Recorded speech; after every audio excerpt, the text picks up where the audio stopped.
Shalom jemaat sekalian. Bersyukur sekali boleh menyapa Bapak Ibu Saudara yang hadir secara onsite maupun yang bergabung secara online. Tanpa terasa, tidak sampai 2 minggu lagi kita akan merayakan Natal. Dan tidak lebih dari seminggu berselang, kita juga akan menutup tahun 2021 dan kita akan menyambut tahun 2022. Hari ini kita akan kembali merenungkan Katekismus Reformasi dan kita memasuki pertanyaan yang ke-50. Saya akan bacakan pertanyaannya dan mohon Bapak Ibu Saudara boleh meresponinya dengan jawabannya. Apakah arti kebangkitan Kristus bagi kita? Kristus menang atas dosa dan maut dengan bangkit secara fisik, sehingga semua orang yang percaya kepadanya juga akan dibangkitkan dalam kehidupan baru, baik di dunia ini maupun dalam kehidupan kekal di dunia yang akan datang. Sebagaimana kita kelak akan dibangkitkan, dunia ini juga kelak akan diperbarui, tetapi orang-orang yang tidak percaya kepada Kristus akan dibangkitkan untuk kematian kekal. 1 Tesalonika 4 ayat 13 dan 14 bersama-sama. Kami tidak mau, saudara-saudara, bahwa kamu tidak mengetahui tentang mereka yang meninggal, supaya kamu jangan berduka cita seperti orang-orang lain yang tidak mempunyai pengharapan. Karena jikalau kita percaya bahwa Yesus telah mati dan telah bangkit, maka kita percaya juga bahwa mereka yang telah meninggal dalam Yesus akan dikumpulkan Allah bersama-sama dengan Dia. Dipersilakan duduk. Saudara yang terkasih, walaupun kita sedang dalam masa Advent dan menantikan Natal, bukan berarti kita tidak dapat merenungkan tentang kebangkitan Kristus. Dan bicara tentang kebangkitan Kristus, saya yakin ada begitu banyak hal yang belum kita pahami sepenuhnya. Karena memang pada faktanya kita tidak melihat langsung kebangkitan Yesus. Kita hanya membaca dan mendengar dari apa yang Alkitab catat dan kita baca.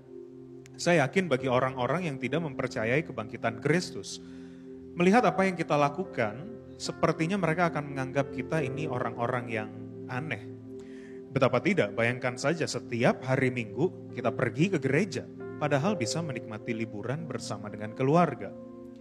Kemudian kita juga punya ritual untuk dimasukkan ke dalam air, dan yang sekali lagi mungkin akan aneh bagi mereka yang tidak percaya kebangkitan Kristus. Bahkan hari ini sebentar lagi kita akan makan roti dan minum anggur yang sama sekali tidak membuat kita kenyang. Termasuk kita juga akan pergi ke daerah-daerah yang mungkin terpencil untuk memberitakan Injil. Sekali lagi bagi mereka yang belum mengenal Kristus, hal-hal yang kita lakukan ini tentu merupakan hal yang aneh dan sepertinya masih banyak hal berfaedah lainnya yang dapat kita lakukan.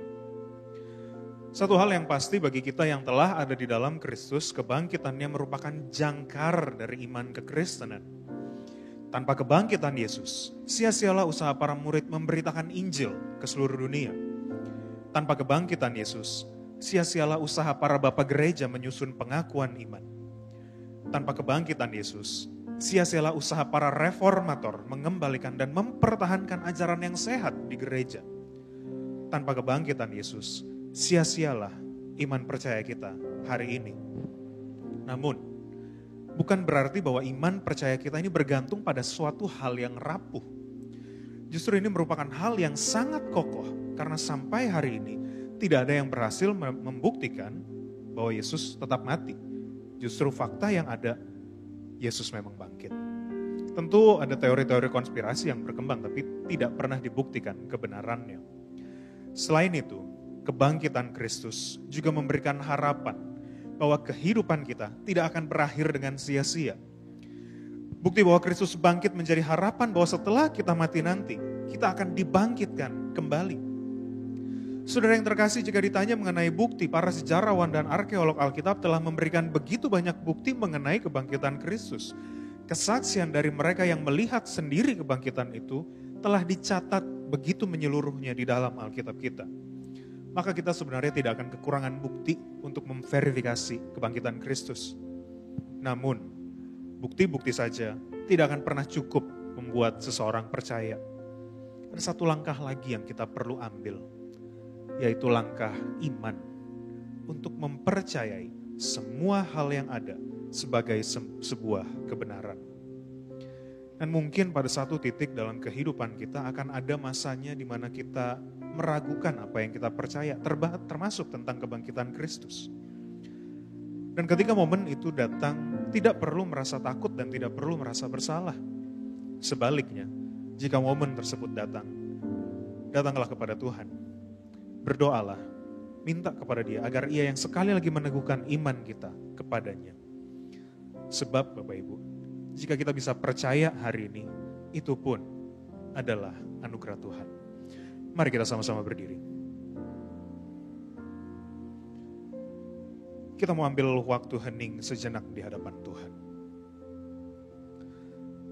Saudara yang terkasih, adakah kita hari ini memiliki keraguan tentang kebangkitan Kristus?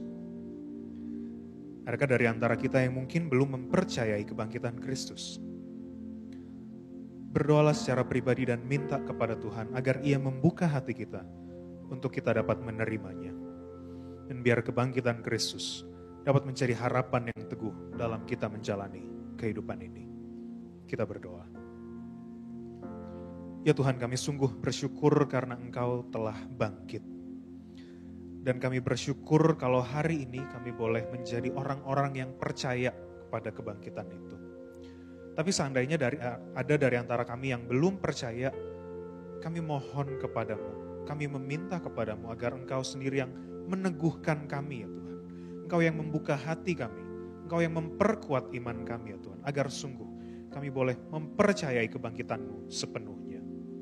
Dan terima kasih Tuhan, karena kebangkitan-Mu menjadi harapan bagi kami, bahwa ketika kami mati nanti, kami akan dibangkitkan kembali bersama dengan Engkau.